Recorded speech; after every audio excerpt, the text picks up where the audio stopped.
വിവരങ്ങളിലൊന്ന് US ഇസ്രായേലിന്റെ ആക്രമണത്തിൽ ഇറാനിൽ കൊല്ലപ്പെട്ടവരുടെ എണ്ണം 200 കവിഞ്ഞിരിക്കുന്നു എന്നുള്ളതാണ്.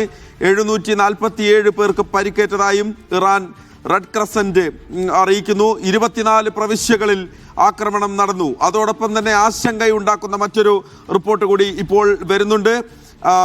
ഇസ്ഫഹാനിൽ മിനിറ്റുകൾക്കകം വലിയ ആക്രമണം നടത്തുമെന്ന് ഇസ്രായേൽ ഇപ്പോൾ പറഞ്ഞിരിക്കുന്നു.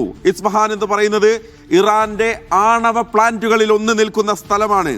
അവിടേക്ക് ആക്രമണം നടന്നു കഴിഞ്ഞാൽ അവിടേക്ക് പ്രവേശിക്കരുത് എന്നുള്ളൊരു മുന്നറിയിപ്പ് ഇസ്രായേൽ നൽകുകയാണ്.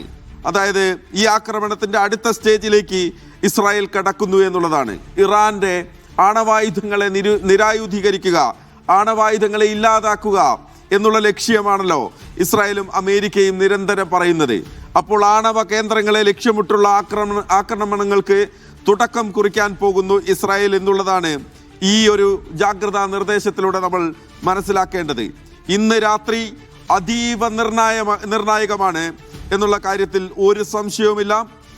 വലിയൊരു ആക്രമണത്തിന് ഇസ്രായേൽ US-ന്റെയും ഒരുക്കം പൂർത്തിയാക്കിയിട്ടുണ്ട് എന്നാണ് ഇപ്പോൾ വരുന്നത്. ഇറാനുമായുള്ള യുദ്ധം ഇന്നത്തെ രാത്രിയിൽ അതീവ നിർണായകമാണ്.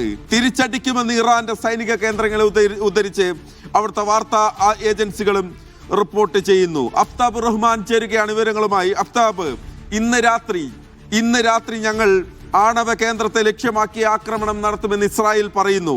ആ പ്രദേശത്തേക്ക് ആരും പ്രവേശിക്കരുതെന്ന് പറയുന്നു.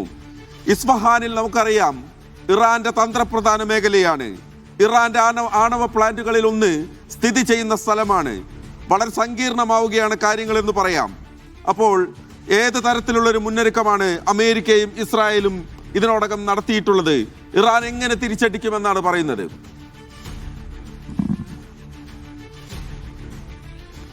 മഹേഷ് സൂചിപ്പിച്ചതുപോലെ തന്നെ ഈ മണിക്കൂറിൽ വരുന്ന ഏറ്റവും പ്രധാനപ്പെട്ട വാർത്ത, അല്ലെങ്കിൽ ഈ നിമിഷങ്ങൾക്കകം ഇനി സംഭവിക്കാൻ പോകുന്ന ആക്രമണം, അത് ഇസ്ഫഹാനിൽ ആയിരിക്കുമെന്ന് ഇസ്രായേൽ ഏതാനും മിനിറ്റുകൾക്ക് മുമ്പ് പറഞ്ഞിരിക്കുന്നു. ഇസ്ഫഹാൻ എന്ന് പറയുന്നത് നമുക്ക് അധികം പറയേണ്ടതില്ല. കാരണം നേരത്തെ നടന്ന ഇസ്രായേൽ ഇറാൻ 12 ദിന യുദ്ധത്തിൽ ഏറ്റവും അധികം പറഞ്ഞുകേട്ട സ്ഥലങ്ങളിൽ ഒന്നായിരുന്നു ഇസ്ഫഹാൻ. രണ്ടാമത്തേത് ഫോർദോ ആയിരുന്നു. ഈ 2 സ്ഥലങ്ങളിലുമാണ് അന്ന് US ആക്രമണം നടത്തിക്കൊണ്ട് ഇറാന്റെ ആണവശേഷി നശിപ്പിച്ചു എന്ന് പറഞ്ഞുകൊണ്ട് അന്ന് രാത്രി തന്നെ മടങ്ങിപ്പോയത്. ആ കേന്ദ്രത്തിലേക്കാണ് ഇസ്രായേൽ ഇന്ന് വീണ്ടും ആക്രമണത്തിന് ഒരുക്കം കൂട്ടി എത്തുന്നത്. മിനിറ്റുകൾക്കകം അവിടെ ആക്രമണം നടക്കും. ആക്രമണം നടന്നു കഴിഞ്ഞാൽ ആ പ്രദേശത്തേക്ക് പ്രവേശിക്കരുത് എന്നുള്ളതാണ് ഇസ്രായേൽ ഇപ്പോൾ ഇറാനികൾക്ക് നൽകുന്ന മുന്നറിയിപ്പ്. എന്ന് വെച്ചാൽ അവിടെ ഉപയോഗിക്കാൻ പോകുന്ന ആക്രമണത്തിന് ഉപയോഗിക്കുന്നത് ഏത് തരം ആയുധമായിരിക്കും എന്നുള്ളത് ഇപ്പോൾ വ്യക്തമല്ല. ഇസ്രായേലിന്റെ രീതി അനുസരിച്ച് അവർ ഗസയിലടക്കം മുൻപ് ഉപയോഗിച്ച ആയുധങ്ങളുടെ സ്വഭാവം അനുസരിച്ച് മാരക പ്രഹരശേഷിയുള്ള അല്ലെങ്കിൽ മാരക പ്രത്യാഘാതങ്ങൾ സൃഷ്ടിക്കാനിടയുള്ള ആയുധങ്ങൾ അവർ ഉപയോഗിച്ചേക്കാം എന്നുള്ള റിപ്പോർട്ടുകൾ ഇപ്പോൾ വിവിധ അന്താരാഷ്ട്ര ഏജൻസികൾ റിപ്പോർട്ട് ചെയ്യുന്നുണ്ട്. അതുകൊണ്ട് തന്നെ ഇസ്ഫഹാന്റെ പരിസരത്തേക്ക് പോകരുതെന്നാണ് അവർ നൽകുന്ന മുന്നറിയിപ്പ്. ഏതായിരുന്നാലും ഈ യുദ്ധം ആരംഭിക്കുന്ന സമയത്ത് തന്നെ ഏറ്റവും പ്രധാനപ്പെട്ട കാര്യം 2 കക്ഷികൾക്കും, അതായത് ഇറാനും ഇസ്രായേൽ US സഖ്യത്തിനും മതിയായ സമയം ഒരുങ്ങാൻ വേണ്ടി ലഭിച്ചു എന്നുള്ളത് വളരെ പ്രധാനപ്പെട്ട കാര്യമാണ്. അതുകൊണ്ട് തന്നെ ആ തരത്തിലുള്ള മുന്നൊരുക്കം ഇറാനും നടത്തി എന്നുള്ളത് വേണം ഈ സമയത്തുള്ള ഈ മണിക്കൂറുകളിലുള്ള ആക്രമണത്തിന്റെ സ്വഭാവം വെച്ചുകൊണ്ട് നമ്മൾ കണക്ക് കൂട്ടാൻ.